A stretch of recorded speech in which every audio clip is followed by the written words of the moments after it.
સ્વરાજ ન્યૂઝમાં આપનું સ્વાગત છે।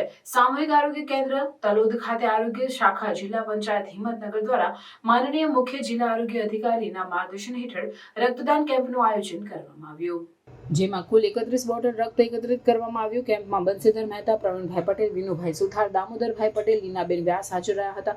કાર્યક્રમમાં હિંમતનગર સિવિલ હોસ્પિટલની બ્લડ બેંક દ્વારા બ્લડ એકત્ર કરવામાં આવ્યું। કાર્યક્રમને સફળ બનાવવા અધિક્ષક ડોક્ટર જતીનભાઈ પટેલ, તાલુકા હેલ્થ ઓફિસર ડોક્ટર વિનોદ મુંગર તથા સામૂહિક આરોગ્ય કેન્દ્રના સ્ટાફે જહેમત ઉઠાવી હતી। રિપોર્ટર મિનેશભાઈ વ્યાસ, તલોદ।